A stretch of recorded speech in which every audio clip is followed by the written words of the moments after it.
Hello everyone, welcome to my YouTube channel Physics by Geeta ma'am.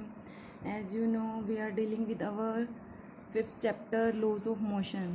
So आज हम starting से अपना ये चैप्टर स्टार्ट करते हैं. As you know, गवर्नमेंट ने आपका 30% सिलेबस रिड्यूस किया है. तो उसमें इस चैप्टर के कौन कौन से टॉपिक जो नहीं आ रहे वो कौन से हैं. फर्स्ट है intuitive concept of force. Means आपको फोर्स के बारे में डिस्कस नहीं करना है. एंड सेकेंड वन है Newton's laws of motion. Newton के जो 3 लॉज हैं वो भी आपने नहीं करे. Newton's laws of motion, first law, second law and third law. Third है इम्पल्स.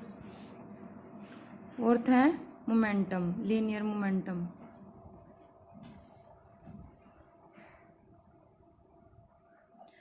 तो ये टॉपिक डिस्कस करने से पहले आपको पता होना चाहिए फोर्स क्या होता है. फोर्स क्या होता है? फोर्स इज ए पुश और पुल. मतलब अगर हम किसी भी चीज़ पे पुश या पुल करते हैं तो वो बॉडी क्या होती है, अपने प्लेस से डिस्प्लेस हो जाती है. ठीक है, तो फोर्स क्या होता है? It is an external effort in the form of push और पुल विच प्रोड्यूसेस और try to produce motion in a body at rest. Suppose ये हमारी कोई बॉडी है, ये रेस्ट पे है, तो फोर्स क्या होता है? External effort. हम जो बाहर से एफर्ट कर रहे हैं इस बॉडी के ऊपर, अगर ये बॉडी रेस्ट पे है तो इस फोर्स की वजह से क्या करेगी? मूव करेगी, डिस्प्लेस हो जाएगी अपने पोजीशन से. अगर कोई बॉडी मोशन में है पहले से ही, अगर हम उसके ऊपर फोर्स लगाएंगे तो वो क्या हो जाएगी?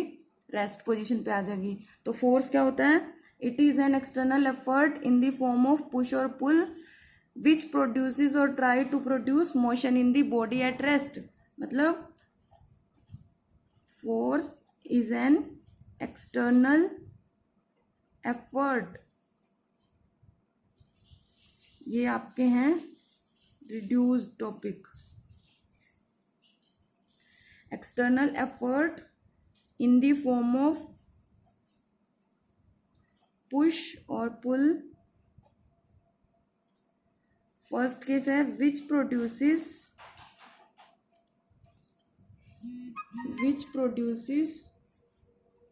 or tries to produce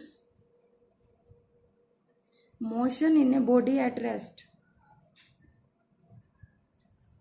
Produce motion in a body at rest. Second one क्या है इसका? stops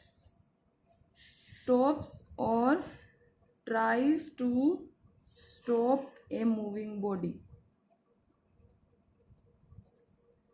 थर्ड है आपका चेंजेस और tries to change the direction of motion of body.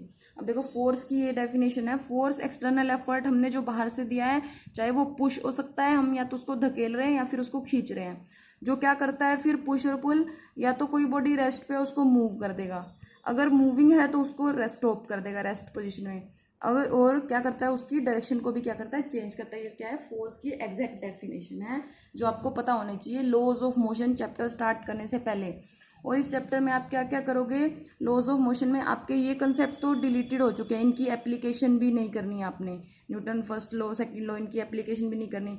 और जो ये तीनों लॉज है आपने अपनी 9th क्लास में भी डिस्कस किया. न्यूटन फर्स्ट लॉ क्या था आपका? न्यूटन फर्स्ट लॉ को हम लॉ ऑफ इनर्शिया भी बोलते हैं. क्या होता है Newton first law? A body at rest will be continue at rest until an external force will be applied on it. एक बॉडी है वो रेस्ट पे रहेगी, तब तक रहेगी जब तक कोई भी एक्सटर्नल फोर्स उस पर अप्लाई नहीं होता. वो मोशन में है तब तक मोशन में रहेगी जब तक उस पर एक्सटर्नल फोर्स अप्लाई नहीं होता. ये था आपका फर्स्ट लॉ. और सेकेंड लॉ क्या होता है? सेकेंड लॉ को हम क्या बोलते हैं? लॉ ऑफ मोमेंटम भी बोलते हैं. The rate of change of angular momentum with respect to time is directly proportional to the force applied. ये आपने किया है. Rate of change of linear momentum P, और पी क्या होता है आपका? Mass into velocity. तो rate of change of momentum with time directly proportional है एफ. जब आप इसको सोल्व करोगे तो एफ की वैल्यू क्या थी? M A. ये Newton second law of motion था. और थर्ड क्या था आपका? Action and reaction always occurs on a body equal in magnitude but opposite in direction. Third law में क्या था? सपोज जैसे आपकी कोई भी बुक है या कोई भी ऑब्जेक्ट है किसी भी टेबल पे है, तो क्या करेगा, ये बुक इस टेबल पे फोर्स अप्लाई कर रही है और ये टेबल इन टर्न बुक पे अप्लाई कर रहा है। मीन्स एक्शन एंड रिएक्शन हो रहा है। तो दोनों क्या है, इक्वल इन मैग्नीट्यूड, मैग्नीट्यूड उसका इक्वल है बट अपोजिट इन डायरेक्शन। ये थे आपके न्यूटन्स 3 लॉज।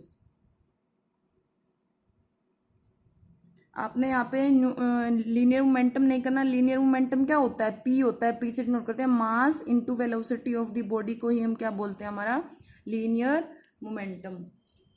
ओके, तो अब हम स्टार्ट करते हैं हमारा टॉपिक